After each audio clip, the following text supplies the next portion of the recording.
This is Football Daft with Stephen Purden, midfield dynamo and average actor, Chris Toll, target man, suspicious character, and with the top end of Stevenson,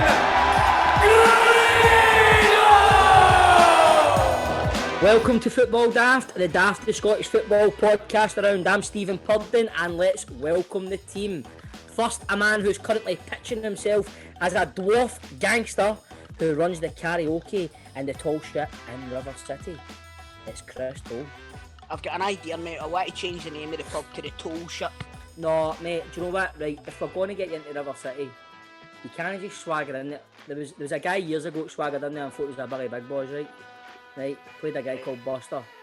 8 episodes of last week. Right, so see if you come in and try and change the name of a pub that has been an institution on the Google Street for nearly 20 years. I mean, surely that would make the punters hate me, and if I'm a gangster, then, you know, that... Surely your father would hate you for stepping on his toes, man, or the pubs he's got. Hey, I tell you what happened to me yesterday, man. I walked into the Wayne's room and he was sitting, chewing an electric cable. So I grounded him. Hey, that's what I mean. Come on now. Hey, a good spark to the podcast there.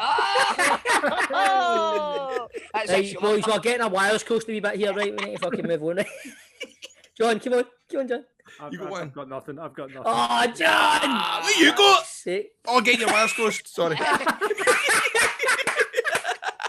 And now, a man who at the weekend was creating his own cocktails while watching the Rangers game.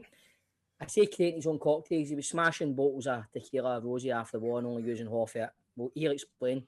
It's crazy. Oh, did you do this again? Just basically was watching a big game, Rangers and Cove Rangers. I thought, I'm going to get mad with it this weekend. Easter Sunday, Easter Monday and all this. Drinking out my beer keg. Can't recommend that Amstel gear. That's good like that. It was... had that, but then after a couple of pints you get bagged up, and so I never drink vodka. I've not drank vodka since 2011. I'll have you know. Before it was in the cupboard, so I started drinking that. We blue wickeds that ran out, and then I had no mixers, but I had Hunter's Easter eggs, and I had this new food blender.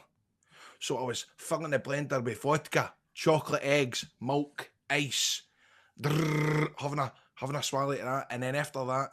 When I ran out of all that, I found a tequila rose bottle, but I couldn't open the tequila rose sound outside and battered it at the fucking side of my wall.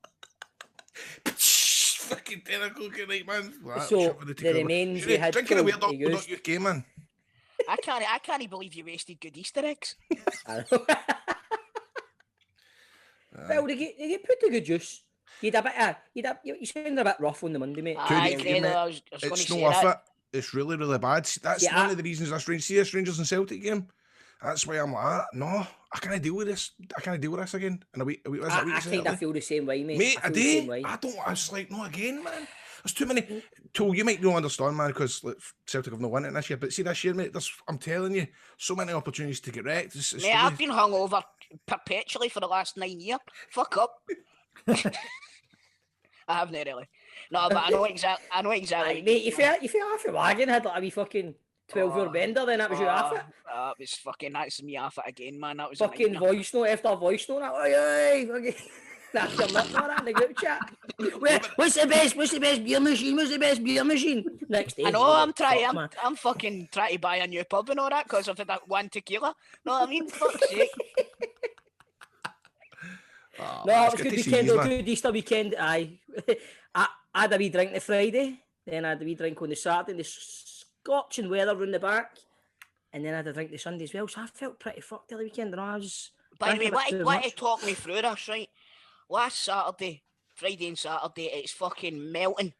It's roasting. Mm-hmm. Yesterday, it's fucking snowing. Snowing? I know, mate. I thought I was having to reread the weather forecast when I was reading out for the radio, man. I was like, how can this possibly be? I was like, 1 minute it's 12:13, the next minute I'm telling folk to watch out for hail and snow. I know, fucking hell, man. Mental, man. Right, so, what's been happening in Scottish football, right? Right, Dominic Mackay, let's get to it, right? Dominic Mackay, he's coming in early. Him and Law's going to smooth the transition for him. What do you think? What's this guy going to bring to the Celtic, though? I've no idea, mate. No. I'll be honest with you. See, when it comes to this sort of thing, I don't really pay attention to it. I'm not going to lie to you. I don't pay attention to it. Even the new, like when it's such a, I just know that it feels like a pivotal moment in your club's history now. Do you know what? I struggle. This is terrible, right? But I keep forgetting his name. Right, honest to God, I keep forgetting his name. But it's apparently he's done a good job at the Scottish Rugby And Union. rugby. Aye, Aye, man. That's well exciting. I know. Anybody that can do a good job at the rugby, you know. Us free bastards, man. We just rip each other, and it's like when somebody says something, we always go, cool, mate. Again, everybody gets it tight, man. Innit? Get to the rugby. Right, so but it's he's good. right. By the way, hopefully, what I will say is, hopefully, he can bring in Rosenthal for Chelsea. Oh, Stephen. fuck off! Don't stare at me. Don't stare at me. For the listeners, that was Grado, who it will remain nameless who he was speaking to, but he was speaking to somebody who is into real football. I think Grado is. Name and shame. Come on, name and shame. No, I'll tell you. I don't mind telling you. Right. Because I put my hands up. I don't know that much about the EPL, but it's like I was talking to young Billy's father, Billy Gilmer's father. He was talking to him in the street, and I was asking him how he's going on at Chelsea, man. He's naming all these Chelsea players that are out injured and all that, and I'm going, and he's going, like, and I told the boys in the group chat, I can't remember who he's even going on about, and I just said, Rosenthal. The Chelsea player was called Rosenthal. He was going, aye, Rosenthal's out injured and all that, and you can that kind of makes sense though. Man, Rosenthal out injured, mate. That makes sense though. I can see why you thought that. Goes with the territory. Rosenthal. That's probably why I thought of saying that. And I always just kind of, it just gets too intense. See when somebody's talking to me about English football and all that. And Tell me this one, Grado, do you get all nervous and all that? And I try to change the subject. Aye, man, that's good, man. Aye, cool. What else has been up to, man? But is he coping all right down there? Aye, because he wants to talk about these players that he talks to in the training ground. I don't know if I clue they are, and I'm like, wow, does he? Oh, that's by the way, it'd be some buzz if they signed Mbappe, wouldn't it? Right. I still don't, mate. He's probably the biggest superstar in world football now. Right? What? I'm no Jade Goody. What's that supposed to mean? Right, you know how she would always go like, oh, I don't know what that means. I'm daft. Oh, right. Aye, man. You think that I'm doing that? With that mate, Mbappe? I think you're ripping the piss at me, man. Honestly, So did I, mate. So I'm with you. No chance is Hero here to killing Mbappe. No chance. I told you not to bring this up. Right. Anyway, do you know what? I feel like we're picking on Graham now. Yeah, let's move on. Aye. Right. So Dominic Mackay's coming in. Eddie Howe I've just seen it on record. He's saying he's not in any rush and he's not joining another club until at least the summer. Is that worrying for you, Tol? I don't think he'll come to Celtic. No. Neither I do. I don't think he'll come to Celtic, and I think it's all to do with Dominic Mackay. No, I'm only joking.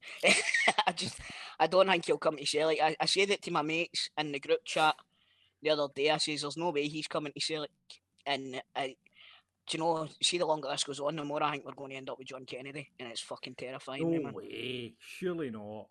No. The longer it rumbles on, but the more happier it makes me. Because you need a bit of a clear out, you need a bit of a rejig, you need to fucking get Scott. I mean, you've got Ayer. Is he Ayer's going to be on people's list, right? Gone maybe. Edward, Scott Brown's going to Aberdeen, Law's away, Mackay's brought in early, House saying he's not coming to summer. It's fucking brilliant, isn't it? Plus, they're saying that Griffiths is away. Hopefully, Christie will be away. They're talking Leicester coming in for Callum McGregor. It looks as if it's a full squad rebuild, a full fucking first team rebuild, man. So can I ask you something, right? Aye. See where the likes of the Eddie Howe stuff is, it got me thinking, see the longer it goes on, does Eddie Howe somehow in that length of time get more exciting? Do you know what I mean by that? You know how the likes of like somebody's injured. Somebody's out injured, they get they're better the longer they're out. Oh, we need him back, he's brilliant. Is that happening? No, the longer he puts it off, the less I want him at the club. Because if somebody wants to be there, they're there. You know what I mean? And so it's actually reminding me of the Ben Davies deal. The boy went to Liverpool? Aye. It's reminding me of that. Somebody's going to come in and take him. And I think it'll end up being, depending on what happens with Roy Hodgson, it'll be Crystal Palace. Could be Newcastle. Newcastle, aye. So would you right now, if Kennedy or Roy Keane says I'll take the job right now, and Kennedy goes right, I'll stay there now, I'll become the manager, officially the manager, or Roy Keane goes, I'll come up the morrow and do the job, or Eddie Howe said, I'll come on the 30th of June, what would you take? I would take Eddie Howe on the 30th of June. But Really? if it was a straight up choice between Kennedy and Keane, then and I was guaranteed that Kennedy wouldn't be staying as assistant manager, I would take Keane. Mm-hmm. I would take Keane ahead of Kennedy. Purely because he's got experience as managing, and he doesn't suffer fools gladly. But then you've got he doesn't miss and hit the ball. you've got Kennedy that's probably got a more like modern approach to managing. But I think that this Celtic job's just a wee bit too big for him at the moment. Fair enough, but and tap all that, the draw for the Scottish Cup, we're playing each other again, mate. Playing each other again. Right. What you thinking? Confident? I don't know, mate. To be honest with you, it all depends what Celtic turns up, really, and what Rangers, I suppose. And I was going to say that, man. I was going to start the fighting talk. Does it? Fuck it all depends what Rangers turn up, right? No, you're absolutely right. No, mate, it depends who wants it, mate. It's a one-half game. What you need to remember is this will be Scott Brown's last ever one. No, because there's one after that in May. No, if we're not. Right, sorry, it's the week one. Scottish Cup's first, and the league this is Scott Brown's last chance for a trophy at Celtic. Mm-hmm. Do you know what? Know that I'm not looking forward to it, but I can't bear it again. I just, mate, you can't. I know it's just like, I know Rangers can qualify. We can, but I can't. It's just that qualify up, man. It's qualifying the next round, yeah. It just doesn't sound right. Scottish Cup, man. It's like we're going for the Euros, man. You qualify, man. But do you know what I mean? No, I know what you mean. I kind of all that hysteria and all that. I don't know how much me and my ticker can take, man. Honestly, because at the end of the day, we've not played well in the last 2 fun games. That's what I mean. We've not. So it's one of them. You haven't played well, but you've won one and drawn one. Mm-hmm. Do you know what I mean? We played really well in the last one, and we couldn't get the win. So, you need to take that into account. But I see the low averages, like I always say that about Morelos scoring a goal. Low averages. I think we'll win one of the 2 games. I think one of them. Celtic will win one of the 2 games. I hope it's a league, to be honest with you. Do you? Man, there's a question. Would you rather get put in the cup by them, or would you rather lose the unbeaten thing? See, that's mental that he wants that you would sacrifice your own team to get silverware to stop Rangers getting their unbeaten run in the league. That's just obsession. That's because I hate you more than I love us. Hey, be sure honest, bro. But what's your name, Bob? The thing is, with the Scottish Cup, we've not won it since 2009. Is that the last time we won it? You've never won it. That's a fighting talk started already. Big fucking I've got my pal coming on today. Use her for it. Your wee Rangers hat, Celtic hat, day for that. Right, you're wearing one of the jumpers at the Waynes wear. No, mate, I'm a little bit mortified with that. Mate, D squared, man. My wee brother works in flannels up the fort, man. He's obsessed with that gear. Do you think I'm a wee bit mutton dresses Lambo, that kind of gear on, aye? You're only like 40, mate. Fucking, you still go say 40. You told you know about 44? Shut up, you dick. I'm fucking 38. Oh, yeah. John, what age are you? I'm 40. John, you know about ultimate about us doing podcasts? Oh, man. By the way, look, Stevie, look at his shirt. He's been in flannels. Aye, John. Well, you're wearing your tartan gear again. Yeah. It's because it's National Tartan Week. Bob, honestly, it is. I know, we spoke about it at Rangers Bath, remember? He had this wee tartan hang on again. You're talking about the tartan gear, the tartan week on the radio. It's Tartan Week. Right, getting on to Scotland now. Away for Rangers and Celtic. Scotland, right. Good news for supporters is Hampden will have 12,000 people in for the Euro games against Croatia and the Czech Republic. What do you think of that, boys? That's good. Aye. Oh, aye. I don't know how the ticket. It's not being announced how the ticket is going to work. I've got a ticket for the Czech Republic game. Have you? Aye, I've got a ticket for the Czech Republic. How's that work? Could it been on sale? That They've been on sale, yeah. They've been on sale. So I don't know if it's going to be like a lottery or if it's going to be done. I would suspect it'll be done in postcode. Like a Barrett. Yeah, it might be that, but I suspect it'll be done in postcode. So I don't know. I've got a Canadian mate that's half Croatian, right? And he travels all over the world. And he was originally coming over here, and then eventually Scotland got drawn with Croatia as well. And he was like, "I'm definitely coming over if we can." So hopefully we can get some sort of tickets. So, but you're seeing there's light at the end of the tunnel now. I seen the thing the other day. Did you see that Grado with the guy, all the fucking seats at Ibrox getting washed and all that? Aye. So I'm hoping like towards maybe May time. My fucking dream is be there for Trophy Day, but I don't think it's going to happen. I don't think it is. But what I wondered, John, was I actually thought that when they announced the fans that there would be some sort of, you need to show up with your vaccine ticket, Ken, to say that you've had your vaccine. Is that not the case, no? Need to show up your vaccine ticket and your tartan shirt. By the way, it's far too easy to fucking counterfeit the vaccine ticket. Oh, mate, that'll be the next thing in the fucking... I know. On eBay. What sort us out of the vaccine passes, huh? Fucking on a DHgate for a couple of vaccine tickets. Go geez a vaccine ticket to go to Savoy the weekend.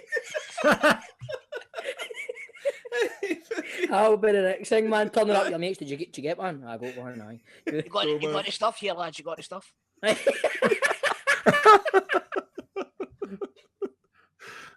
other news. I watched the Liverpool absolutely destroying Arsenal all night. Tierney went half injured yesterday in the group chat. Toll's got him down. He's missing the Euros. John saying not. I've read a BBC broadcast. He's not. He's going to be okay. So what's the truth here? Is he all right or is he fucked? I'm only going by what Mikel Arteta said. Do you know what I mean? And he's his manager. Well, sources Arteta, John. 46 weeks is what my sources are telling me, Crystal. Your source is Chris McLaughlin. I'm me tolling this one, John. I know. I think it's 46 weeks. I hope so because do you know what? He would be a huge loss. Aye, he would be a huge loss. Oh, absolutely, man. He would be. Let's just cut to the chase. Who's the better left back, Robertson or Tierney? For me, definitely going by this season. For me, it's Tierney. If you look at their careers overall, you would probably say Robertson. But on form now, for me, it's Tierney definitely. What do you think, Grado? I think. Well, does Robertson sometimes get it tight for his performances in a Scotland shirt?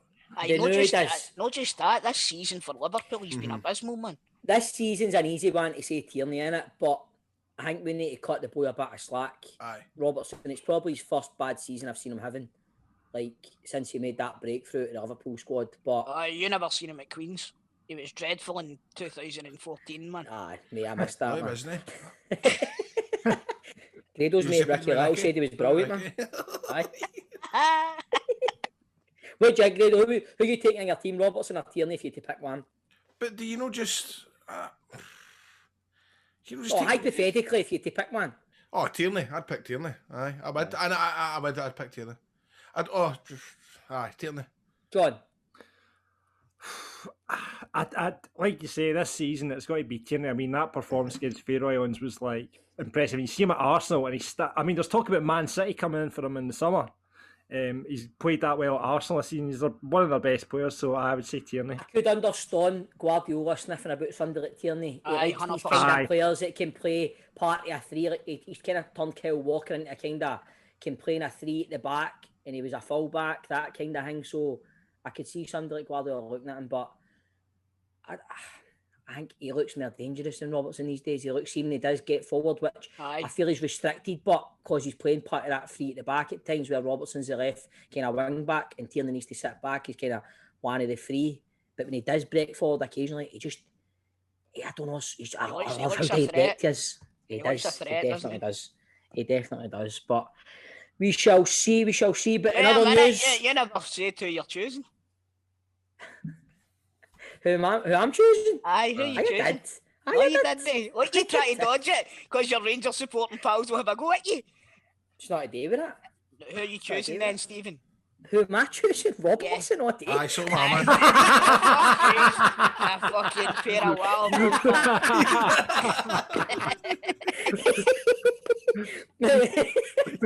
Swiftly moving on. Just when you thought COVID breaches from clubs in Scotland were bad, former Shakhtar and AC Milan forward Luis Adriano tested positive for COVID-19 after he ran over a cyclist after escaping isolation. The Brazilian broke his required quarantine, decided to take his mother to a shopping mall in western Sao Paulo. He was then involved in a car accident and saw a cyclist hit in the car park and suffer minor injuries. Footage of Adriano waiting while the victim received treatment and the aftermath emerged online following the incident Monday. Now, this makes Nathan Patterson look like an angel, doesn't it? Well, do you know what I've heard is that his manager said, listen, he's got a fucking great career ahead of him. Don't do anything, Polis. Did the bugger that get run out? Did he end up with COVID? I don't know. He died, mate. Oh, did he? Crap, man. Every week we get him. Every fucking week we get him.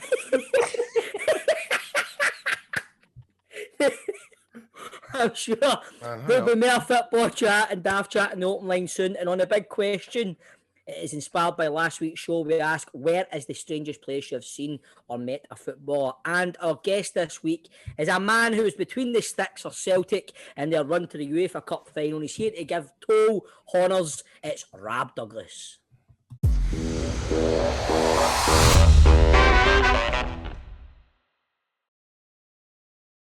Ladies and gentlemen, every week on the show there's a highlight. A highlight. She brings a ray of sunshine to the show. She's the manager of our sponsors, G4 Claims. Welcome to the show, Nicole. Hi everybody. Thank you so much. Thank you so much for the ray of sunshine quote. I absolutely love that.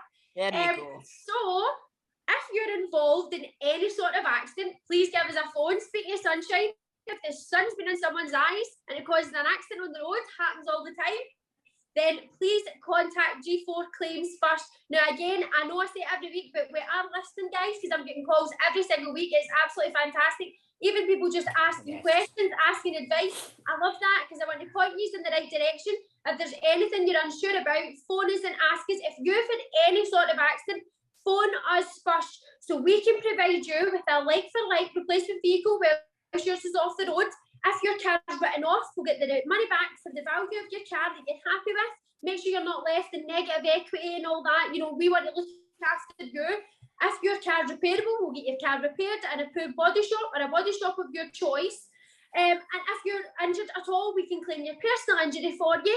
We don't take any fee. All our services are totally free. They're billed to the at-fault insurance. So remember, guys, for any sort of advice, please phone us, because even if you phone me and I can't help you this time, I can maybe recommend what you can do, and then you can pass me on to someone else, or I can give them advice, or you can use me in the future. You know where I am. So phone us 01698 767 172. It's not at-fault claims, and they're made easy. Easy.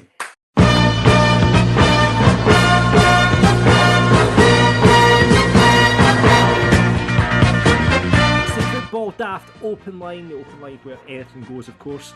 What do you think the chances of getting into Hampden are? How will they do the tickets?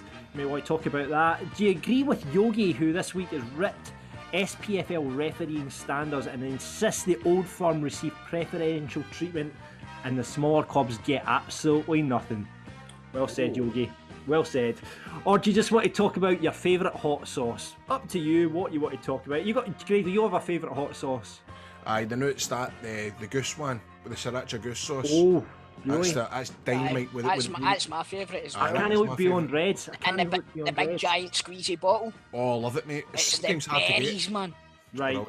The berries. I've not heard that in years, man. There's your hot sauce recommendations, courtesy of Football Daft. The panel of experts are with us, of course. It's Stephen Cavins, Graham Guidi and Chris Delahunt. So let's go to our first caller on the line. And it is Andy. Andy, welcome to Football Daft. What do you want to say to the panel? Just to see the thoughts from everybody on the panel, what next week will bring next Saturday, the Cup game, Rangers Celtic. 4-0 to Celtic. What? 4-0 to Celtic. What? Do you know what it's going to bring? It's going to bring fucking heart rates up so much. I can't. Me and Grady were talking about it earlier on. I can't. Well, we were all talking about it earlier on. I can't deal with the thought of it. I'm so nervous already. See, Andy, what it's see with me, it's like you kind of prepare yourself, and it's just came. It's like, oh, it's a week on Sunday, and I'm like, wow, no, this is too fast. Totally agree. And you're like, oh, I can't take this. I'm confident that we can win it, but obviously with the last couple of games we've played against Celtic, we've not been a better team. Granted, we've come away with a couple of good results. However, anything can happen, especially in a cup tie. And it's whatever team gets beat, man, there's going to be tears, mega tears. You know what? I genuinely, really, obviously I'm a Celtic supporter and I hope Celtic win. But the reason that I really, really want us to win this one is so there's no fucking fireworks going off. I'm no kidding. Honest to God, my dog is fucking scared to go out the door now because he's bastard. Oh, for fuck. He's a fuck. Here we go. Chris, there's not much fireworks going off in Coat Bridge, is there? Mate, know, fucking Little Island. That's bombs.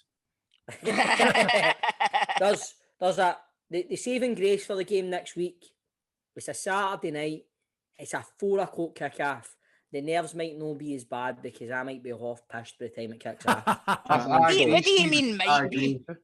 What do you mean might be? You'll be fucking 5 sheets to the wind by the time the game kicks off. I mean, don't know, mate. Don't know. Might pace myself, mate. Might pace myself. I think you're right. I think the amount of alcohol you can consume before 4 o'clock could help. Aye. However, as a Rangers fan, I've just got a feeling. I don't know. I think I'm quite fair with these things. I just think we've got out of jail twice, especially in January. Celtic probably the better team back in March there, and it's as if they're due as one. And I don't like saying that, but it's the way I feel. It's the way I feel. Funnily enough, Andy, we were talking about it earlier on the show, and that's exactly what I said. The law of averages were due one. Exactly. That's the way I feel anyway. Although I don't doubt the Rangers can turn up to the game, play them off the park. I don't doubt that can happen. Just the law of averages, Old Firm game, Saturday night, as you say. Stephen, I think the law of averages, we're due to turn up at one and all. That's true. That's a fair point. And also, I also think the law of average stuff, I think that goes out the window on Old Firm Day, because whatever everybody predicts, the likes at the game at New Year, Rangers had been playing brilliant, and that first 30 minutes, it was like, what? This isn't part of the script. So that's the theory. No, you're right. Do you know what? I think what you touched on it earlier, Grado. It's a cup game. Anything can happen. So you don't really want to be staking any bets on what's going to happen in this. So we'll talk about it probably more on next week's show. But quick predictions round the table. Chris, 4-0 to Celtic. Stephen, 3-1 to Rangers. Grado, I'm going to go 1-0 Rangers. Andy, 2-1 Rangers, close. Right. He doesn't play for them anymore. He's in goals. Good man. Thanks, guys. Thanks for coming on. Thanks, pal. Andy. Cheers, mate. Cheers, Andy. See you later, bud. Bye. Let's move on to our next caller on the open line. It is Jordan who's joining us. Let's see what you got to say to it, sir. I've got a couple of points actually, right? So the first thing I was wanting to say was I want to talk about underdogs. So I play junior football. I play for Bathgate now, but I used to play for Livingston juniors, and we played Largs Thistle doing your way, Grado, innit? That's no far from me at all, mate. That's a good wee pitch that day. So we played them at home, right? So they got a big investment in the Scottish. They got a big investment for the boy that won the Euro Millions. That's remember right. Aye. He put in a Partick as well, so didn't he? They turned up at he passed away last year, mind you. Sad. So they turned up at our park, right? Our park's a shithole. We're all on 10 quid a week, right? We're dog jobby, right? And they've turned up at our park, right, with this big fancy coach. We were 16-1, right? So we had no chance. And in the bookies that day, you could only bet trebles, right, to get a bet on. So my dad loves a punt, and he had bet Largs because they were a certainty. And he'd bet a team with a bit of value and another team that were a certainty, thinking the bet was going to be up. And we beat them 2-1, right? Right? So, and I scored. So we done my dad's money. I done my dad's money, right? And he was absolutely cracking up. The guy that scored the winner was 48-year-old. Right? And we sent them back down the road, we nothing, right? Oh, it was some laugh. So I wanted to ask you what's the biggest underdog stories you've ever witnessed at a football game or in general? Do you know what always gets me is a massive underdog story? Leicester winning the league. Mate, I was going to say. Oh, you can't beat that. Still Leicester, and I still think there's a movie to be made there, man. I'll tell honestly. you one. My favourite one's Denmark winning the Euros in '92. Oh, aye. They weren't even in the tournament. Yugoslavia had qualified, remember? And they get banned because of all the fucking political nonsense. That's right, and then Denmark get drafted in because they had came second in that group, and they fucking won the whole tournament, man. Same with Greece. Greece won it, I know, eh? Greece won it. That was a good one, aye. What's the big guy up front, man, that scored all... What's his name again? Toll, the big boy up front, man, for Greece. Fucking always so good with the head, man. Had some tournament. It started with a K, didn't it? Some man, fuck I mean. But I'd still say Leicester, man. Still go with Leicester. But it's always good hearing an underdog story, and it's like, see the carry on last week with Brora Rangers and Hearts. You get a wee buzz off it, doesn't it? It's a nice wee story, innit? It always is. The thing is, though, like Brora are a team that are used to winning, and they've got nothing to lose. And Hearts turned up there thinking, oh, here we go, this is going to be an easy game. Phoning in and that. Yeah. But the second thing I was wanting to say to you is, right, so I seen last week you were talking about meeting football players in strange places, right? So I've got a belter of a story, right? So me and my new wife, but then girlfriend, I was 17 at the time, went to Egypt on holiday. So it was about June time, and at our hotel, they done like the reps that come round when you play fucking water polo and that. I hate that. So they are. Well, we had a 7-a-side 4G pitch at our hotel. So they would come up to me and they says, we're playing football tonight. We're playing next door, the next door hotel. Do you want to play? I says, aye, put my name down. I'll definitely play. So I've turned up at 5 o'clock. I actually left my missus in the bath with sunstroke. This is no joke, right? And I went down to the pitch, and I was the only person that turned up for the hotel. Me and the wee chef. This wee fucking chef. They still had the hat on and that, right? So me and him turned up, and I says, how are we going to play next door? He says, well, they'll probably bring a team.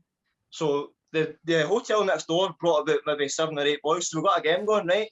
And I'm saying, fucking standards quality here, by the way. The team, the boys that they brought were unbelievable, right? This wee guy up front, he had like a baldy head, it was unbelievable. So scoring left, right, headers, everything. Boy at the back with dreadlocks, unbelievable, 6'2" machine, right? And this guy in midfield, who just ran the show. So like, after, because it was so hot, we stopped for like 20 minutes to get a drink of water. And I'm obviously chatting away and that. And this guy took his t-shirt off. He had a black bag on, right? I'm saying, what's he doing with the black bag? It's fucking 35 degrees. So I says, what are you doing with the black bag, pal? He's like, oh, I need to get half a stone off before pre-season starts. I says, oh, do you play football? Like, you know, I play for Colchester, right? So I went, Colchester? He went, aye. He says, I broke the League One transfer record I signed for Tottenham 2 seasons ago. I was like, fucking hell, what's your name like? He says, my name's Philip Eiffel. I was like, all right, quality track, I don't have heard of him, didn't have a clue who the guy was. So he's like, see that boy there? He's like, see that boy there? Boy with the dreadlocks. That's my brother, Jarrell. He plays for Aberdeen. I'm like, oh my God. He says, you see that boy there? The striker with the baldy head? He's like, that's Danny Cardamabs, right? He plays for Dundee United, but he scored against Liverpool and everything. Right? I'm like, what? And another guy who played with fucking Rochdale, David Flitcroft, he's a manager now down south. Yes, I'm like, what is fucking happening? So, right, the guy, Philip Eiffel, says to me, he's like, do you play for a team? I played for West Calder United Juniors, right? Absolute toilet. Worst fucking junior football in Scotland, right? He's like, who do you play for? I shat myself. I didn't want to make myself look like I was an idiot. I was like, I play for Livingston. I tell him I played for Livingston, right? And that big Jarrell Eiffel went like, oh, I thought I recognised him. I was like, he's like, it's like, that boy Jacob's a good lad and that. I was like, aye, great guy. He's like, what do you think of the gaffer? I was like, oh, he's not giving me many chances now.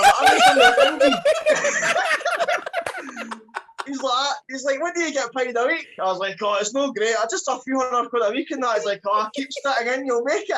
Mate, I fucking fucking clean cars. I clean cars for a living now, right? That's my own business. Like, but honestly, mate. I went up, Mate, you and that wee chef get done like a fucking kipper, man. I know. As soon as we were walking away, right, they're going like that Big Jarrell and Danny Cartamagi's going like that. Well, maybe see you during the season. I was like, aye, son. I was like, I'll be watching the fucking side, but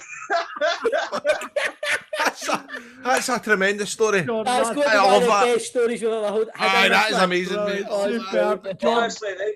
That's brilliant, mate. That's so good. That is Brilliant, brilliant. mate. Cheers for that. That was a Thanks so well-made much. story. Class. No, no bother, lads. Listen, love the podcast. It's brilliant. It gets me through my day, so thanks very much for Cheers, that. Appreciate that, Jordan. Thanks Cheers, very mate. much. All the best, mate. All the best, mate. Thank you. Come back. Cheers, bud. Thank you very much. See you later. Come on, mate. Right, bye-bye. That was brilliant. So that's it for this week's Open Line. If you That want is to so get on good. next week, if you can get a beat Jordan's story, please get on next week. Absolute belter. Check out for the links. Watch out for the links on our Facebook and our Twitter. Football Daft's big question. We're used to seeing football players on the pitch at a club or playing FIFA on Twitch, but this is this week's big question, and I'm going to say it properly, not the way our producer put it out on Twitter. Okay, John? Right? Yeah, apologising, man. Where is the strangest place you have spotted a footballer? Where is the strangest place you've spotted a footballer? Not what John put on Twitter this week. Where is football players? Where is the strangest footballer you have seen a footballer? was the question, I believe. Apologies, I've let myself down, I've let my family down, and most importantly, I've let you boys down. So No, you've let the football daft community down, John. I apologise profusely. Right. John, you've been off more than you can chew with this Clyde job. And that. Aye. I mean, does Bowie get this kind of treatment in the morning? I tell you what, Grado's get the radio job. You don't see him making a fuck up of things, do you? No. Never. He's just consistently out of the camp. I mean, we expect more from you, John. Right? Sorry. But anyway, this week's big question is, where is the strangest place you have spotted a footballer? We did speak about this, didn't we, boys? It's not. I remembered one the other day, and it's not a footballer. It's a football manager. What did you call the Lithuanian guy that managed Hearts? Velasquez or something like that. And Vanauskis. Ivanauskis.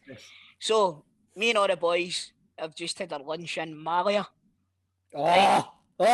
Right, we've been to the Red Lion. We've sat down. We've had a nice Sunday roast. I says, lads, I'm going to jump over to the shop to get an ice lolly. I turn around, I'm like, I know that fucking guy's face from somewhere. Valdas Ivanauskis. Look the road in Malia. Beautiful. I love things like that. It pure makes your holiday better, doesn't it? Mate, Man, that night it was brilliant. That night it was great. Mind that bit of pool. And remember, we bumped into Ivanauskis, man. That was class. So I'm like to my dash still to this day. I remember that time we had breakfast in Lanzarote and Rob Errol was sitting next to us, man. He's like, no. see on that same holiday, we fucking played 5-a-sides against the Everton under-18s team, and fucking Aidan McGeady was there as well. He had a team there and all. I think you're just getting carried away now, told me. And Ronaldo was staying next door to me. Aye. And we were on the beach one day, and there was this wee boy. He could only have been about 7 or something like that. And he really stood out. And I was like, "What's your name?" He says, "Kylian Mbappe," and Grado had never heard him. Oh, Grado, man, you're caught it for this, ain't you, mate? I know. Right, anyway, on to the listeners. Some people have got in touch to tell us their stories. How come you One know? of them- I've never got to say mine. Did we not say ours last week? But We said ours last But I've week. remembered mine. I remember seeing Andrew Yeah, Kaczynski in the Rangers shop, and I remember seeing Alan Hutton at Glasgow Airport coming back for Egypt, and I remember seeing Ross McCormick going to Tenerife with his bird. these all sound very rehearsed when you couldn't think any last week, man. No, I've remembered them, Aye, sure. and I can prove every single one of them probably Right. because I've got my. Were you coming And I back can from remember Egypt? exactly what Alan Hutton was wearing when he came back from Egypt. He was wearing an Ed Hardy t-shirt. So Were you coming back from Egypt? What? Were you coming back from Egypt? And see, when I was in Egypt, see how the guy that was on the open line, he was talking about playing a game of football. Well, I played a game of football with a guy called Jake Taylor, who played for Reading and Motherwell. Played with him and all. So that Right, was this is when like full circle for last week when you were sitting there scratching He's, your arse. he's raging. He's raging, isn't he? He's in a huff, man. Look at him. He's pure raging, isn't he? Why am I comment this week? What's the fucking deal, man? I think it's saying fuck all, man. Right, so Dylan has got in touch. He said, I once sold Billy Stark some gyprock at B&Q in Clydebank about 30 years ago. That is well done, Dylan. Douglas, I don't know if it's Rab Douglas, says Kenny Dalgleish Scotch Corner toy shop near when I was a young lad. George Best in a lift in Manchester. And wait for this one. Alexi Lalas went in Boston with the Navy. That's a good one. I think George Best in a lift that's a belter, I know, isn't it? That's topping Grado's made up story about Alan Hutton coming back from Egypt, man. John says Terry Hullock and the Black.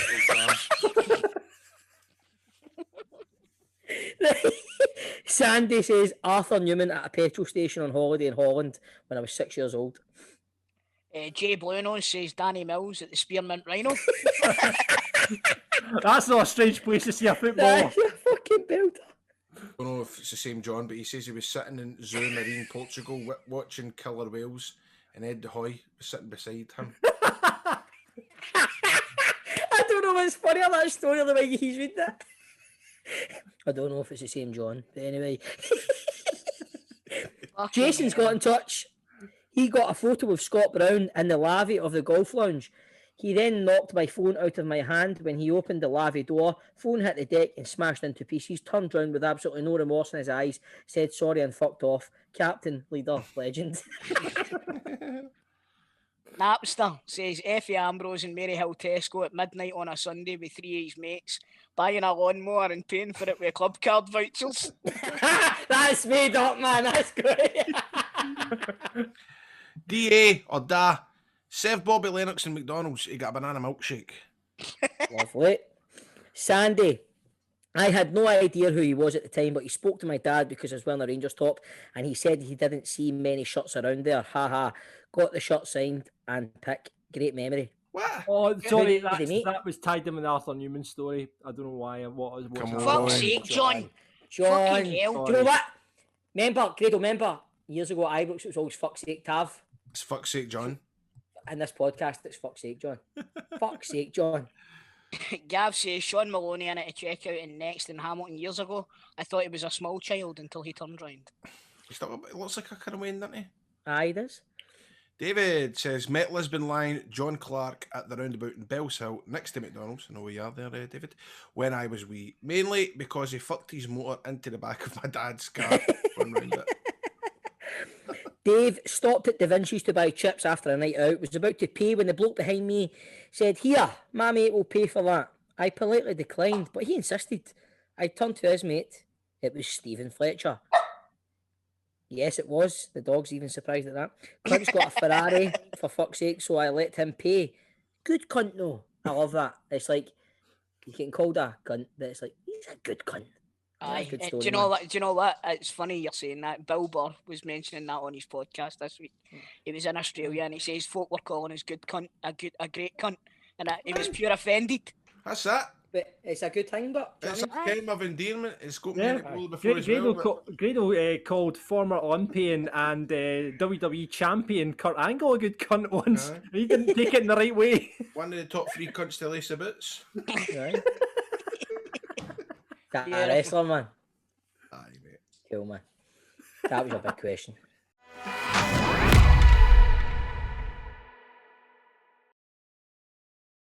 You want to unlock movies and shows that are only available in other countries, you need to get a HOD of ExpressVPN. I'm watching a hell of a lot of stuff on ExpressVPN. There's series on Netflix that you can't get in the UK, but funnily enough, you can get in Mexico. You can get whatever country is producing at that moment by using ExpressVPN, because what it does, it unblocks content. What it does, it lets you change your online location so that you can control where you want sites to think that you're located at, right?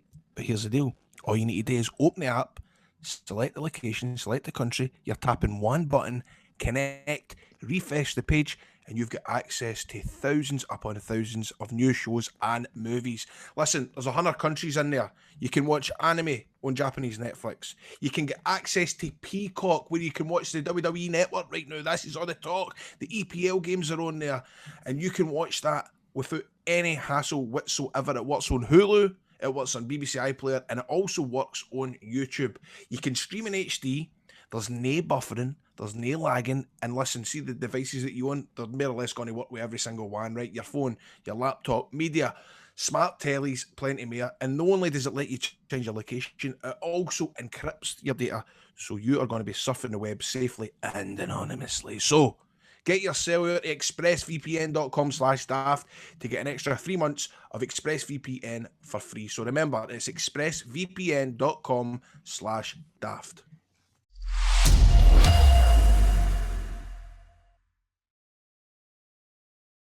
It's Player Profile Playoff with piesports.com. Hopefully the football will be back. Hopefully we'll be back at the football and getting our pies at half time. But in the meantime, if you want a pie, you're watching the game in the house, you can do that at piesports.com by ordering via their pie stall page. Lots of nice packages up there. You can even get the Glasgow Oyster Pack. We're all a big fan of that. 4 rolls, 4 pies. Pie in the roll, brilliant. Bean and potato pies. We've got the Mr. Singh's chicken ambala pies. Lots to choose from up there, so get yourselves on there. Or you can give them a call, 0141 739 9999, 0141 739 9999. They'll deliver free of charge for a lot of postcodes across Scotland. You'll find them on the website. Now, every week we invite one of the listeners on to play for the pies against one of the boys. And this week, coming on to take on one of the guys, it's Goshy. How you doing, pal? I'm all good, mate. How you doing? For those that have not watched the video version, Goshy has winded up toe already by having champions and a Rangers background there behind them. Beautifully done, Goshy. Beautifully done, mate. So there you go. Well done. I only figured it out there about 10 minutes ago. It's first time. So, do you know what? I think we're not going to draw a name. I think we've got to go Old Firm because you're winding up toe already. For fuck's sake. See if every person that comes on that's a Rangers fan gets to play me, Stephen and Grado would be as well fucking going and doing something else tonight. I'm going to watch you golf. All right, fair enough. I've done it for about 9 weeks in the trot one week. Here we go. 9 weeks in the trot 1 week. Well, right, let's do it. Explain how the rules work. We basically go back to season in Scottish football. I'm going to give you a player from that season. As soon as you know the player, you've got to buzz in. But if you do buzz in, you miss your chance and we continue with the clue. And it's first to 2 that wins. Chris Toll, what's your buzzer this week? Brunei. Right. Goshy, what you got for us? Champions. Yeah, there we are. Yes. Gentlemen, we are heading back to the 2003-2004 season this week. Celtic Premier League champions, also Scottish Cup champions, and the League Cup went to Livingston for the first time. Good season for us then. Not a great season for Rangers, no. So we'll see what players come out. Right, okay, he's ready for your first player. Yes. Here they come. Once I find the bit of paper. Where's it gone to? Sorry about this, Goshy. Edit this bit, Ryan.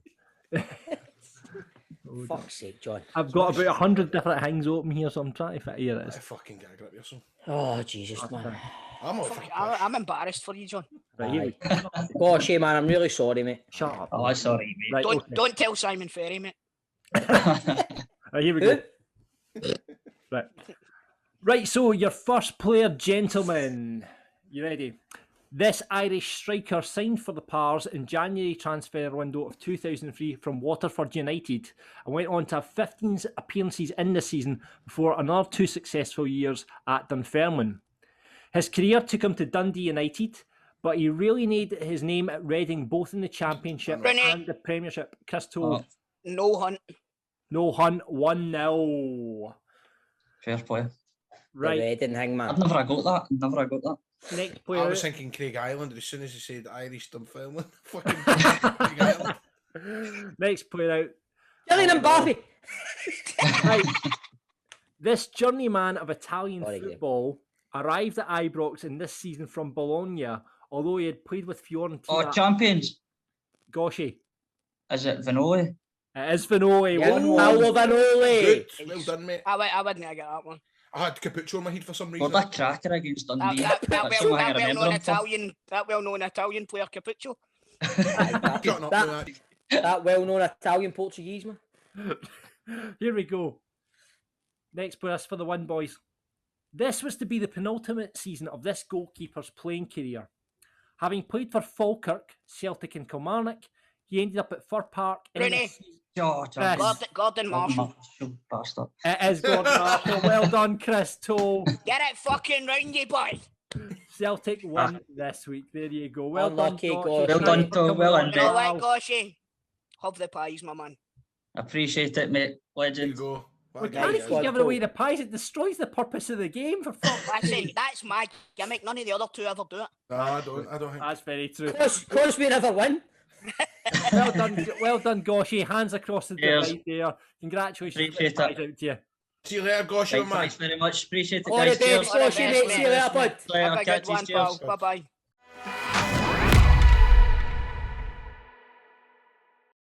Right, folks, now let's welcome to Football Daft a man who is a cult hero at both Dundee and Celtic.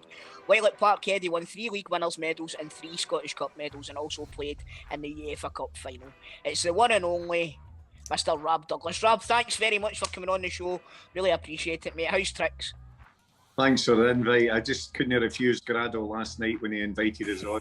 I was delighted. Aye, and it was a lovely video message that you sent me back, Mr. Fat Cat, sitting in the bath. Aye. It was, as soon as I replied by, I thought, I'm for a shower, so I got in the shower and I sent a video back to him in the shower. Rab, I've shared a dressing room with Grado for about 4 years in a row now doing panto. That's not a pretty sight, mate. I've seen that a few times. Sorry about that, mate. Easy. Calm down. Anyway, Rab, what I want to ask you right away for the start, I was watching the football on Saturday, because obviously I watch Arbroath because one of my best mates is the captain, didn't there? Ricky Little. No, fuck this. He's not it, Rab. He's not He is the captain. Is Ricky Little the captain of Arbroath, Rab? Ricky will be the vice captain. Tam's the captain, but Ricky's There we whenever. go. Aye. So he's the captain, so shut up, Bob. Right. What I found very, very interesting, Rab, was you on the touchline. I think he's went up 2-1. Was that right? 2-1 with about 10 minutes to go. Yeah. And you were very, very animated on the touchline. I thought that's rare. You see that, a goalie coach getting told right in about it. You were kicking every ball, you were heading every ball, you were shouting pelters. It was tremendous. How is life at Arbroath? Love it. Absolutely love it. I was up at Forfar with Dick Campbell and they sacked him. I went as a kind of goalie coach and ended up playing a couple of years. So I kind of, for a year, I fell out of love with football. Just get scunnered with it. I left when they appointed Gary Boland and just thought it's not for me. Then after a while, the gaffer got in touch to help out at Arbroath a couple of times, sitting in the bench. I played one game at Hampden. We beat Queen's Park. So the Fat Cat finished his career with a Victory at Hampden. Grado, I think I nearly flattened Ricky. I came and caught a cross and I actually caught it and held it, and Ricky's underneath me, but I nearly flattened him. I think for me, being a goalie coach up there, I was always wary. I think one game it was just the gaffer and I there. His twin brother Ian and Youngie were away, and the gaffer says, "Rab, get out and fucking coach." And I thought, oh. So then I kind of spoke to him after the game about it. I said, "What about me shouting?" He says, "You don't get many goalie coaches." He says, "I absolutely love it, son." He says, "It reminds me of me 20 years ago." So I've got carte blanche from the gaffer to encourage. I'm more encouraging the boys and giving them pelters. Probably give the referees more pelters, but the main thing is if you can sponsor, if one player does that wee extra run because you're encouraging them, you're doing your job, and the gaffer's 4 seats away from me, rolling and shouting at me to tell them. So that's what I do. Aye. Is it something you could see yourself doing, Rab? Get into management?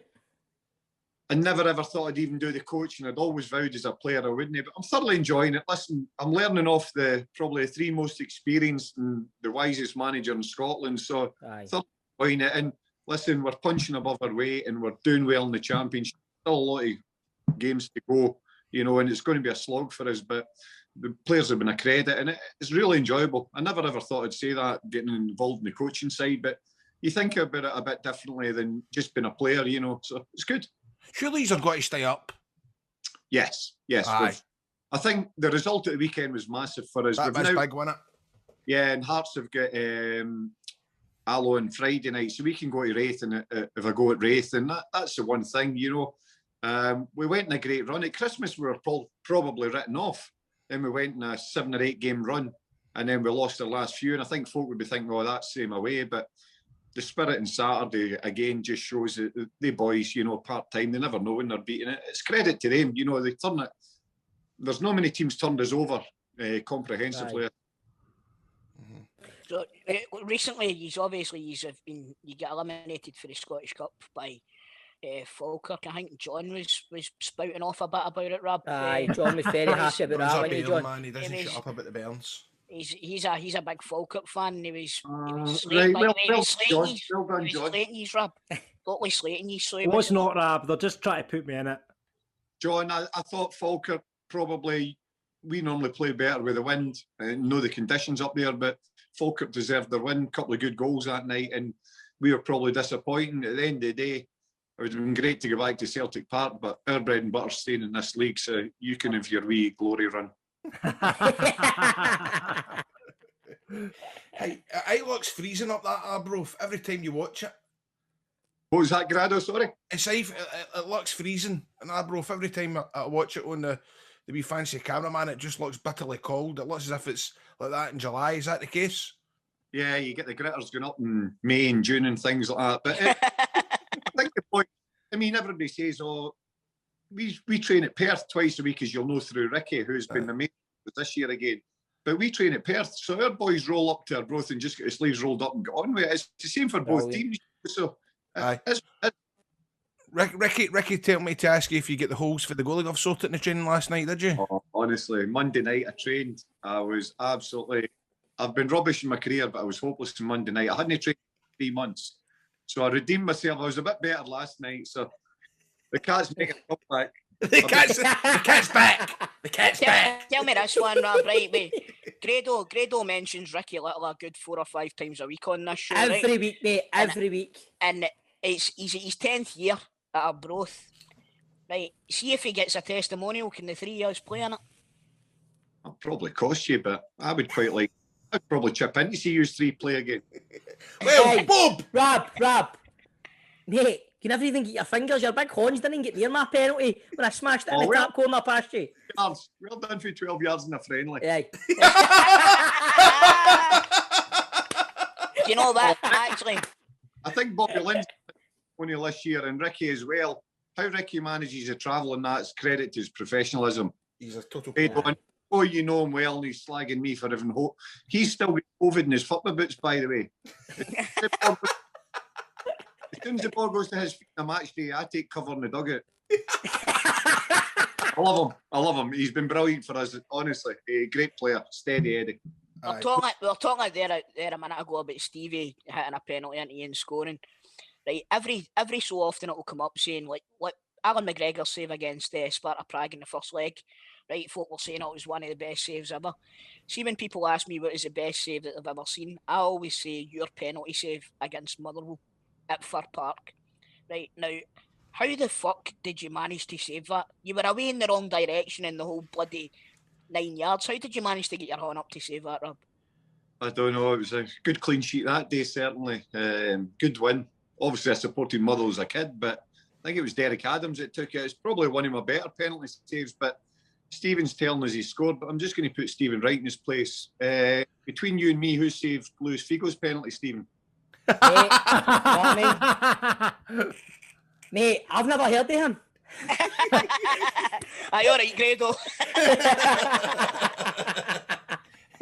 No, mate, I was that day, that charity match. I remember when I first met you and I shook your hand. I'm fucking of the very small stature. Shook your hand. I was like, fuck me. I was the rest, every other penalty that they took in my team, you fucking saved every one apart from mine. That's my claim to fame, mate, and I'm holding on to it. Know what I mean? Now, do you know what? I've got a story for Rab, and I told Rab it in the charity game. We were standing in the middle of the park. I says, I've got a bone to pick with you, big man. Celtic versus FK Saduva. Right? My dad had bet 8-0 and Jos Valharin to score the last goal. Right? Now it was about 250 to 1 and my dad had a tenner on it, right? So we're winning 8-0. Jos Valharin scored the last goal. There's 2 minutes left. Rab gets the ball, passes it to one of their players. Boom, 8-1. I could have see if there wasn't billboards twice the height of me. I'd have been on that fucking pitch. I'll tell you. Man, don't gamble.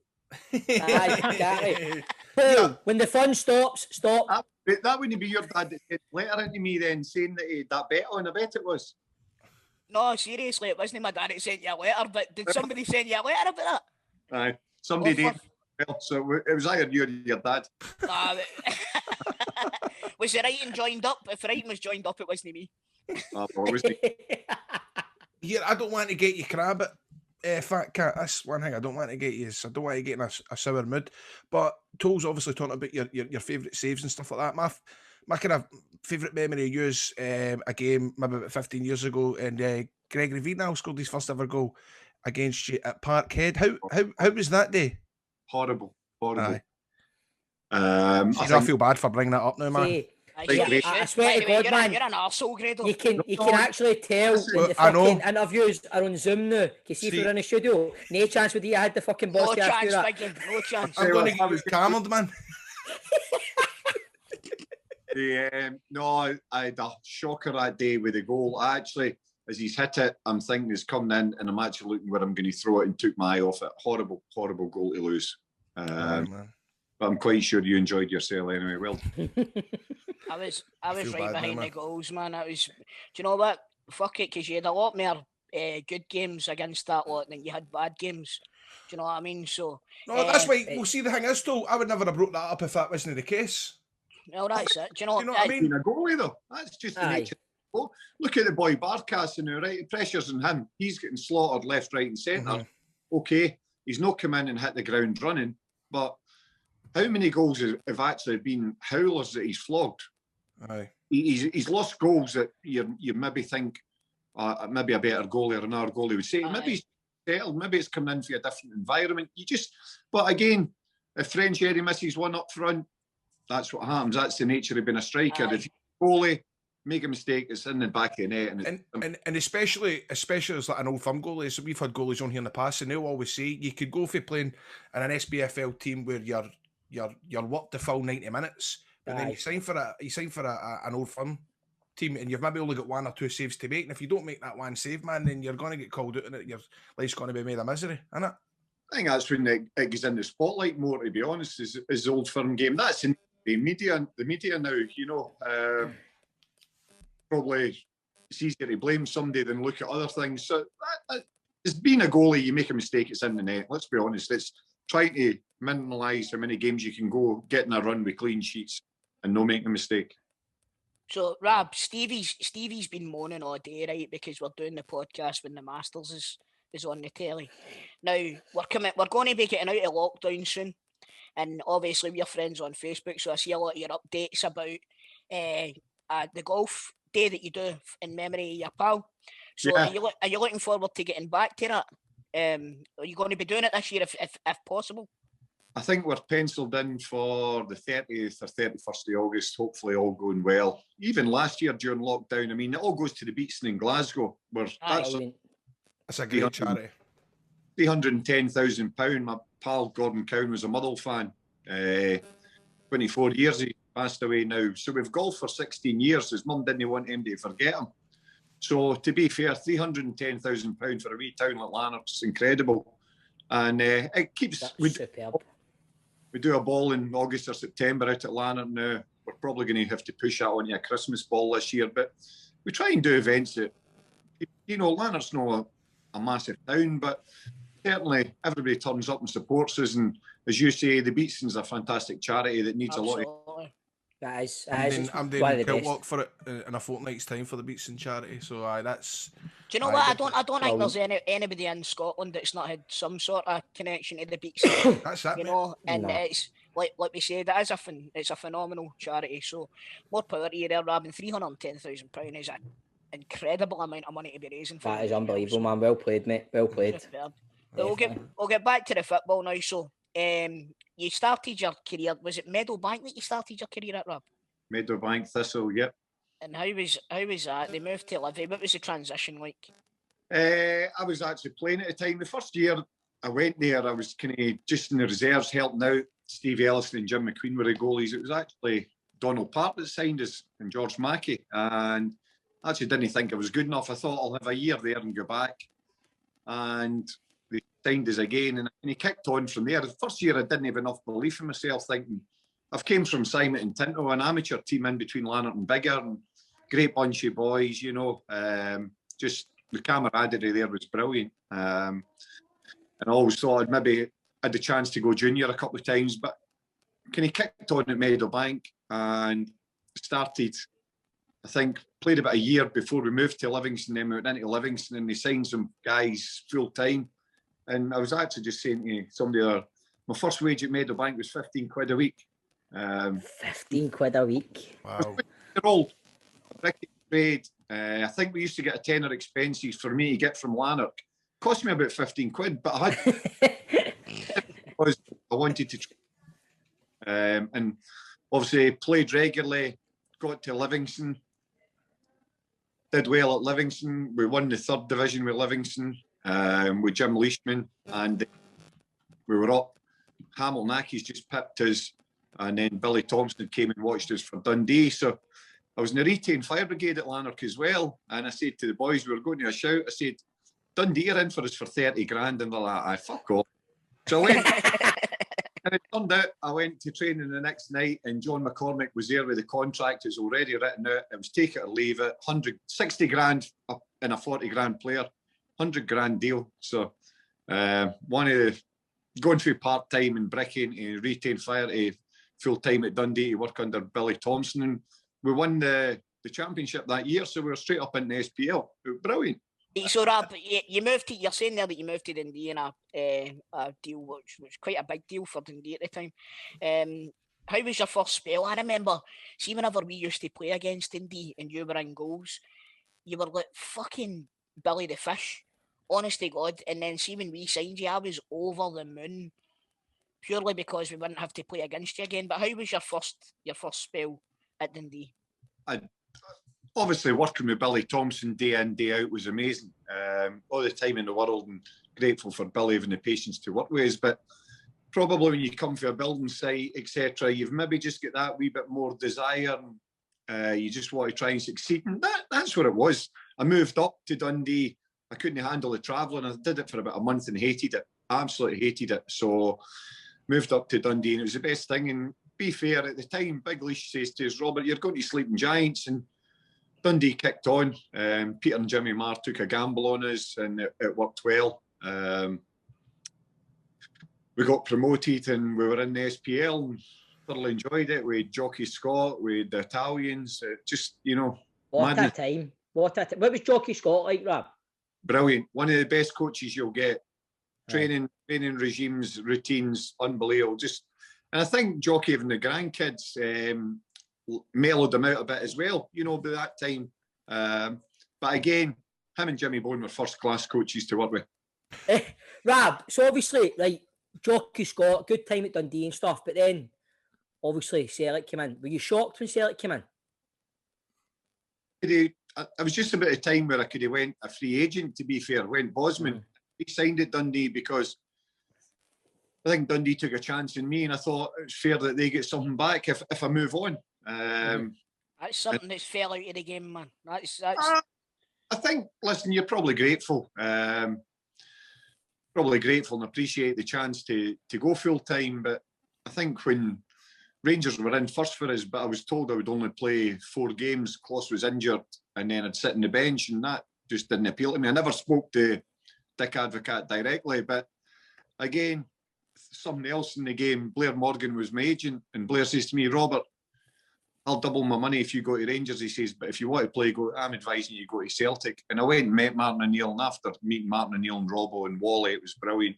And I wasn't guaranteed anything even there. It was between me and Gouldy at the time, and, you know, it just couldn't go off there. Rab, you're saying like you never met with Advocate then, and you were offered Rangers, but when you went and you met and sat down with Martin O'Neill, was it just instant Martin O'Neill? You're just like, aye, I want to play for this guy. He's unbelievable. I think you just, obviously you go and meet and you're not convinced that it's going to happen. But I think he just the assurances, the way he speaks to you and the encouragement, and he wants you to feel part of the team. He was great that way. And manager, obviously got a lot of his similarities with Brian Clough, but he could manage the boys unbelievable. Where do you think that the future in management kind of lies? Because a lot of people, because Celtic are looking for a new manager just now, they're saying that they want to move away more for the kind of Martin O'Neill, kind of Roy Keane mould, Neil Lennon kind of mould. Do you think that if Martin O'Neill was just coming through as a manager just now, do you think he would be as successful as he was back then? Or do you think football's moved on for that style of management now? I think football moves on, but I mean, you're talking. You've got managers now trying to reinvent the wheel, playing out for the back. In the lower leagues in Scotland, when it's blowing howling gales, no quite the wheel. When you've got top coaches doing it in arenas, that's understandable. Guys that are comfy with the ball, but there's nothing worse than seeing somebody with no comfy with the ball at their feet and they're trying to play it out for the defence at the back. It's crazy, but I think the Roy Keane, Martin O'Neill and Lenny and that, I think that's a bit unfair towards them. You look at their success and achievements. Football moves on all the time, but they're still successful managers in their own right. Right.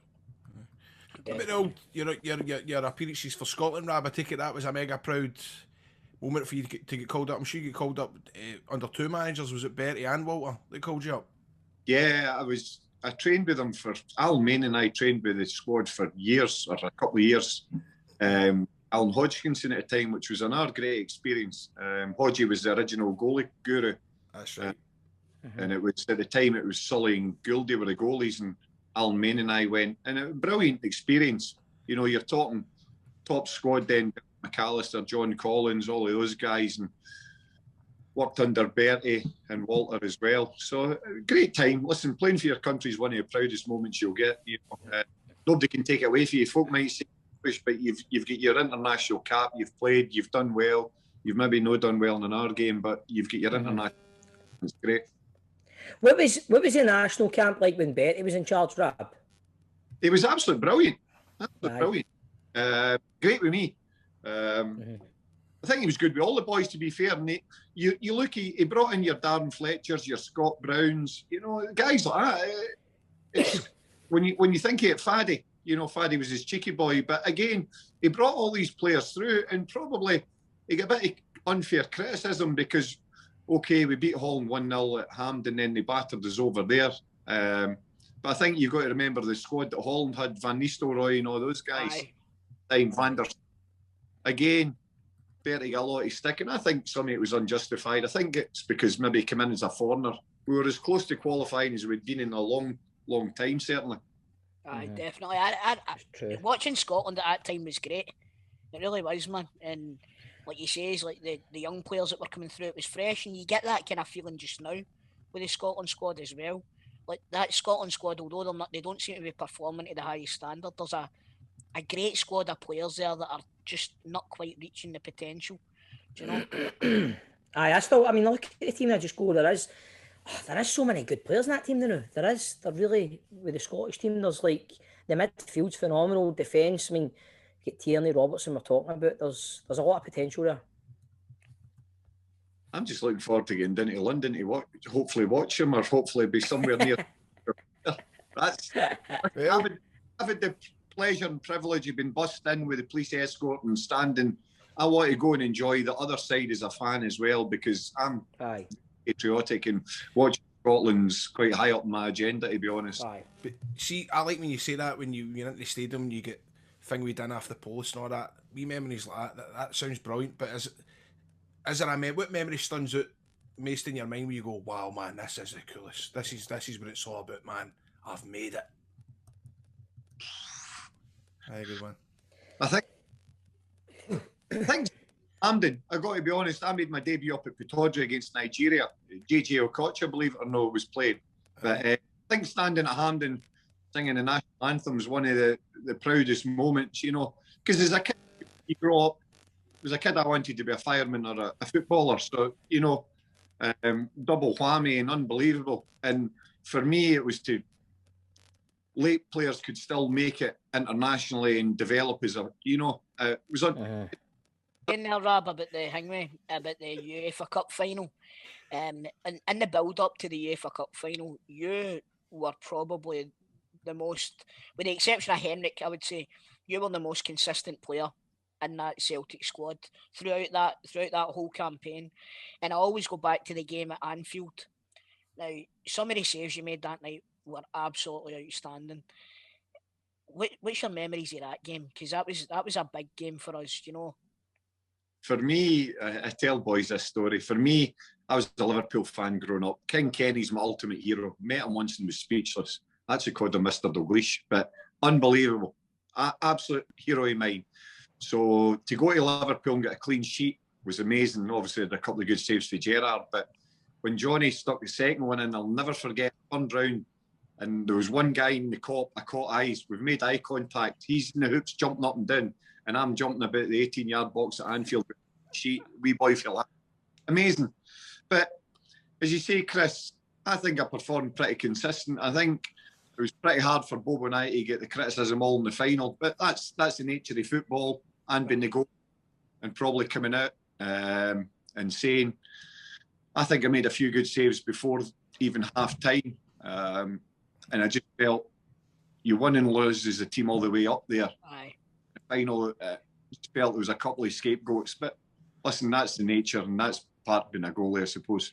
You know what? I was there. I was at that game. I was in the stadium that night, and see when I came out, I wasn't upset. I wasn't disappointed. The feeling was more a feeling of pride in the team, because everybody had Porto fucking hammering us that night. Everybody had them scalping us, and you know what? We took them every step of the way. If we had managed to get it to penalties, I think we would have won. I think we would have won the cup. But it was just a lot of people were giving some of the players some stick and stuff like that, but at no point did I feel as if the players done anything other than exceptionally well. Honestly, I know obviously there was a few individual mistakes, but you can't judge a full season on that, can you? I think you look, you win and lose as a team, that's fine. Some of the criticism was quite hurtful. I think Bobo got some, I get some, other players get some. When we were getting clean sheets down at Anfield, everybody was in it together, and that's just the way I'm quite happy to remember it. I think what an achievement for a team that Porto went on to win the Champions League the following year. It probably launched Mourinho as well. That's how good they were. Aye. And we were so close. Still a major, probably the most disappointing football result a Celtic fan or player will get, so. Was it obviously the most special team you've ever been involved with, Rab? I think the boys have got a bond together, we've had nights out, we're playing the charity games at Celtic Park and that, and it's amazing. You catch up as if you've never been away. It's like soldiers that have been to Vietnam together. Well, we've been together, so that'll do. Well, I think you look, I quite pally with Big Johnny and Sutty and Lenny, keep in touch with Bobby and Stan and Gouldy, so the core's there. And I think everybody will have be friendship group, but I think when you meet up together again, it's brilliant. Mm-hmm. You were talking in our Patreon thing when we do teammates, you were talking about Henrik Larsson and Moravchik. I mean, like when you went to Celtic and you seen these guys firsthand, how good were they? The one that stuck out to me especially was Stillane, because Stillane, we stay behind and do shooting, and honestly, Stillane's got one of the hardest shots I've seen. In that time, and he was still improving. He was a young player, and the work rate that Stillane put in, obviously being a foreigner, coming to improve himself. It's funny because Lamb always said he was a wee chunky monkey when he started at Celtic, but I didn't see that in Stillane. He was half time he had to change his shirt. There was that much sweat in it. It was just it was unbelievable. It was always why they players, man. His runs for middle. It was so hard to pick up. Always so hard to pick up. Goals he got for him and attacking midfielder. Like you said there as well, Rab, the work that he put in as well. I've read his autobiography, and to learn English, he worked out in a burger van outside Celtic Park. So that he could learn more English. He actually done shifts in a burger van outside Celtic Park. didn't know that, Tom. I think he struggled to settle in at the start when I think that probably helped him. But again, what a great teammate. Funny, we've had nights in Shanghai, Shuffle and Stands came and joined us, and you go to, you're maybe in another couple of, in company with another couple of people, you got to pay your bill, and still ends left, blootered, and he's paid the table. That's just, he doesn't think it that way. He's just a generous, nice character and a great lad. Well, but Rab, talking about like how special that team was then, the Celtic team, how hard was it when it came to an end, when you moved on? Was it a hard decision to move on? I think Martin's wife hadn't been well, and he was leaving as well. I think Jackie was going, Henrik was going. So I think when you look at a cycle, I was there 4.5 years, and it was unbelievable. So probably Gordon Strachan was coming in and didn't want to keep us, and he signed Boric, who was an unbelievable goalie, made mistakes again, but got away with it sometimes as well. That's the nature. Why do you think that is? Why do you think, because I remember Boric making quite a few howlers, right? And you didn't make any more than he did, but the Celtic fans were always on your back, but he seemed to get away with it. Why was that? Why do you think that was? I think it was the whole, and don't get me wrong, I'm not saying anything wrong about him, but I think it was the whole bliss in his cell and the Pope t-shirt, and I think it was his character. I think possibly part of his character. Listen, he made saves that were unbelievable. I think he took a penalty in, was it semi-final or final? Aye, scored a penalty. Unbelievable. Again, Arthur made as many mistakes as me, but that's the nature, and it's different cycles, different eras, different managers. Look, Magnus came in and struggled at Celtic as well. The goalkeeper, Dimitri, never really played. At least Gouldy played, and that's the one thing with me. If I made a mistake, I always wanted to try and get back the following week, unless the manager was changing it. He would maybe say, "No, you've made 2 mistakes in a row," but I can't quite work it out. And now look at Barkas, is quite a strange one. Aye. When you look at Celtic then, Rab, obviously Rangers won the league, right? What do you think of Celtic now, and who would you want to come in to be the manager? I think they've got, me personally, I think they've got to get somebody in before the end of the season. That's my personal opinion. So they can start looking at players out of contract, so they can start going through probably the backroom staff, etc., whatever they want to do. Because one of the reasons I left Forfar was because I wasn't wanting to work with Gary Bowles and that, because I worked with Dick Campbell. I was Campbell's coach. I was loyal that way. And when Dick Campbell got attacked, although I was playing in the team at the time, it was time for me to leave, Aye. And I for that, but I just thought I did the right thing. So you've got to look. I think Eddie Howe would be a great appointment, because I think Bournemouth punched well above their weight, and I know that the Premiership, there's big money in there, but when you look at what achieved over the period of years he was there, was amazing. That's what I was saying to Chris earlier on before you came on. I seen Eddie Howe talking the other day, saying he's not going to accept any job until the summertime. Do you think that's too late then? Do you think you're saying you need somebody in the now? I think that would be too late. If that was the scenario, I would be looking at another appointment. Might be somebody comes available shortly. You never know. There might be somebody. Celtic might pay compensation. Dermot's got big decision making that aspect. You're wanting to get a top appointment. Somebody, I think a Benitez or that as well, if available. If they fancied it, would be a great one again. What is it? What is the script, right? Answer me this one, Rab, right? Why does it seem as though Celtic always take 100 fucking years to get any sort of deal done? What is it? Why can they not just go out? They've got one of the richest men in British football at the helm. Why can they not just go out and go, right, this is our man, we want you there now, name your price, get your arse in here, get us going for next season? Why does it always take so long? We lost Ben Davies because we never bothered that. We were humming and hawing about getting him signed up, and he's ended up at Liverpool. This Eddie Howe thing absolutely reeks of that for me. It reeks of it. See if Eddie Howe's saying, I don't want to sign for a team until the summer.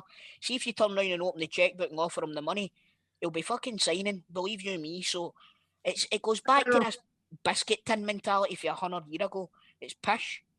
I think, though, you look, Chris, Right, you're right there, Chris. You Take a drink of juice, Yeah. man. Take a drink of juice. I've ran out, Grado. Oh, for fuck's sake. Toe, get off that fence, mate, and tell us what you really think, but come on. you look though, Brendan Rodgers came in and was a breath of fresh air, great for Scottish football. Same as Gerrard, to be fair. Big names. I'm quite sure he would have been a big salary, whether Celtic was paying it or Dermot was paying it. Again, Brendan Rodgers goes down south for probably triple, quadruple his wages, in all honesty. So the money's in England. If they want to go and chase money, they'll stay in England. Aye, but what's he got? That's the thing. Do you want somebody with that Aye, mentality? but never mind that. I mean, No, but I'm being serious. So, do you want somebody at the helm with that mentality? See, for example, Brendan Rodgers came up here to rebuild his reputation, right? And he done it. And fair enough, he's then moved on, and he's doing brilliantly in the Premiership with Leicester. The teams that, all right, Newcastle might be coming up available. Everybody says they're a sleeping giant, but I've never seen a Newcastle team win anything ever. Right, so they're not a sleeping giant for me. They're a mediocre club. Right, they're a large club. They're a one team city. Right, but for me, Newcastle are a bigger team than Celtic. They're nowhere near a bigger team than Celtic. And if he's going to stay down there for family reasons, fair dues, but come out and say that, do you know what I mean? It's not Celtic are a massive club, and they should be an attraction for any manager that's out of a job. So I don't know why the fuck he's dragging his heels on it. It's doing my head in, man, honestly. Who do you want the job then? Who do I want to get the job? I would love to see Eddie Howe take the job, right? But see if he's dragging his heels, move on, like you said. Move on. If there's somebody else... You've got to get an appointment in before the end of the season so you I can agree with you. overhaul it. Yeah. Do you know what? No. Obviously, you played with him, and there's no malice involved or anything like that. But I think the job's too big for John Kennedy just now, right? And I see the longer that this goes on, I can see him getting the job, and it's worrying me, to be honest with you, because I think that will set us back a few years, Rab, and we're not in a position where we can do that. Get Dick Campbell in. That's what I was going to say. Aye, this is turning into a fucking Celtic podcast. Hold on. See if would you lead Dick Campbell to go and be the Celtic goalie coach, Rab? Oh no! Listen, I'm 15 miles up the road. I don't mind. Right, cool. Anyway, just gloss over that big point. I made you a bunch of fans. Cool. Do you want to go and get a wee drink of juice now, Camden? By the way, it's 2 fucking Xanax I'm needing. Aye, right. Rab, back to yourself, mate, because you're the guest, right? Back to you, mate, right? You're saying how good that team was. You go to the UEFA Cup final stuff. See, when you went to Dundee for the second time and there was a 25-point deduction, when you go into administration for the second time and you still managed to stay up there, how proud of that team were you? That's as big an achievement as up there as winning a title with Celtic because of the result. We took one of the boys came from Lochee, Craig Robertson, mad Dundee fan, played 2 or 3 games for us, donated his testimonial money, which was 10 or 12 grand into the Dundee, the fund. That's a great gesture. Just the camaraderie. I mean, I was playing with a strained thigh. Wee Higgy was playing with a stake in his boot. He'd done his ankle or something like that. It was unbelievable. Just the bunch of boys there again. There's certain... The best thing in football is when you've got a cause to fight for, you know, when you're maybe written off as underdogs or something like that. And that was, you know, to be honest, the penalty they tried to... I don't think if Dundee went down, Dundee would still have been here. I think they would do if we'd get relegated that year. Because, mate, that's like, I mean, that's an unbelievable achievement, that, though, when you look at it on paper and you see that back, you go, 25-point deduction, you've got guys coming in, you're playing with injuries, and it's like, that's unbelievable, man. Barry Smith, manager, and we played Stirling the first game, and Barry's team talk because we had Billy Dodds and Gordon Chisholm. They get, well, the administrator basically took them out. So Barry came in and he was unbelievable, you know, so professional for Barry's first job. And I'm a good pal of Barry's, but to watch him in his first team talk, I thought It's one of these, you never know how it's going to go. And I thought, you've got the meeting at the palm of your hand. And the boys just went and knocked their pan in every Saturday again. It was unbelievable to watch. Aye, Rab, honestly, mate, it's been class talking to you, man. It's been brilliant. But every week on Football Daft, we put our guests' football knowledge to the test with a 90-second quiz. You up for it, big man?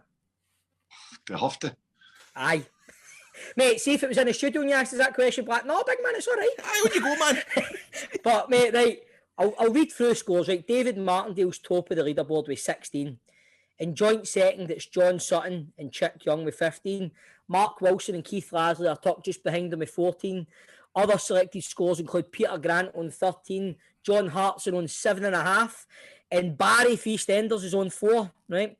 And at the bottom, it's a tie between Peter Lovenkrands, Derek Johnston, Craig Levine, and Mixu Patalainen on 3. Is there anybody you want to beat there?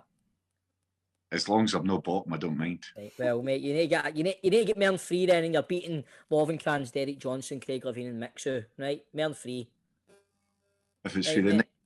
next 2, bearing with a chance, right? Let's go. Right, cool. Chris, do you want to ask your questions, my man? You want me to ask him? Right, okay, Aye. doc. And Right. mate, you can't pass. You need to get an answer. You need to get an Aye. answer. Bearing in Even mind if you that don't know, mate, just give you any answer. Any answer at all. What's that? I'll decide if I'm passing grade. Right, okay. Oh, right, man. okay, fair Right. enough. Right, so 90 seconds on the clock, John. Yep. Your time starts now. Name any player over 35 years old to appear for Rangers this season.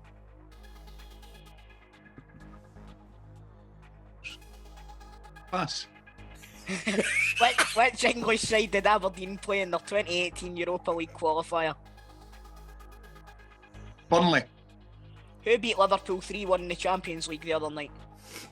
Real Madrid. How many games did you play for Plymouth? One hit wonder. Which team did Fucking Jeremy win Frim... bonus. Oh, you can't. Which team did Jeremy Frimpong join in January? Germany. Pass. Name either Swedish player to have played in the Scottish Premier League this season. Pass to now. Pass to now. Go on.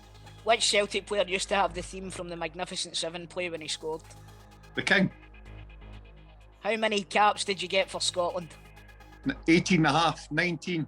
18 and a half. One was against the Hong Kong Waiters. Who's the manager? Who's the manager of Wraith Rovers? John McGlynn. Marvin Bartley is captain of which club? Livingston. In what month in 2001 did you win Player of the Month? October. Who is currently top of League One? Falkirk. Hibs keeper Offer Marciano plays for which country? Israel. Time. There we go. That's not bad. That's not bad. I think it's safe to say you're not at the bottom, Rab. I think you've got more than 3, mate. We'll go Aye, through. yes. Who was the Rangers player? Over 30. McGregor, Stephen We'll go Davis, through the Jermaine answers, Defoe. Rab. Do you know what? We did a quiz at Forfar one night, and it was something about players that had played in the European Cup final, had played in all the leagues. Aye. Didn't you know the answer? I was one of them. Brilliant. Aye, the Rangers one, you could have had McGregor, Davis, or Defoe, Rab. I did. Right. You're kicking yourself over the Germany one. It's Bayern Leverkusen that Jerry Frimpong went to. Swedish players you could have had Philip Hollander or Melker Hallberg. You won your Player of the Month, according to our sources, you won your Player of the Month in November of 2001. You going to argue with Rab Douglas? Right, I'll give you an extra point for that. I tell you what, then you did pretty good. Then Rab, you got 10. Well, that's all right. Not Decent, bad. mate. Decent. Not bad at Well all. done, mate. Well done. I was going to say something there, but I better not. Mate, I think you've said enough. You'll be getting your James Blunt kicked in the next time you see Big Rab, man. Raider, you'll be up at hospitality soon. Remember with your butt bag. I know. Oh, mate, I know what you're going to say. No, just say it. Go. What? Because you got 10. Well, aye, that's what I was going to say. But listen, Rab. I'm if going to we be do- far in the corner going, Kate, just say it.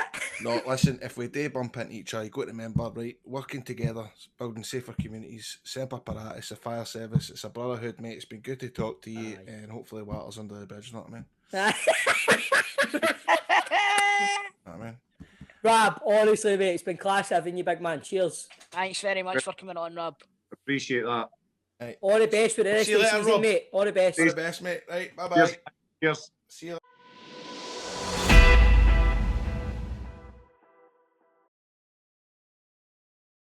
Boys, I'll tell you what I'm doing tonight. Be then. Having a wee Zoom with Jordan Young and Grant Stott. Oh, Having a what few about? beers. No, just to catch up. Hold on a Having minute, right? beers. Before we started this podcast, Stephen Purden, today, you're saying, "Oh, I can't fucking believe I've got to do this today. I want to watch the golf." And now you're sitting down with Grant Stott and Jordan. Mate, I can watch the golf when I'm sitting in my man cave talking to Grant and Jordan. But Very rude, Stephen. I know. Do you know what's very rude, John? What? Just talking shite on Twitter to people, asking them the big question and not asking it properly. But I'm not going to let that get in the way of what has been a good show, guys. If Look you've what enjoyed I'm yourself doing tonight. I'm talking with Grant Stott. Great. Jordan Young, Grado. look what I'm doing today. Grado on the group chat. Guys, I might be late, and he's about 5 minutes early, because look what I've got today. Screenshot a fucking WWE or whatever, know what I mean? Then comes on, because he didn't even talk to him probably fucking 5 minutes early and all that. I mean, you're going to have a bit of a problem, man, because you just fucking came right into me this full episode, man. Because you try to get out, and you fucking can't take it back. Who did I get out to? Me 2 seconds ago. Look what I'm doing tonight. Look what I'm doing tonight.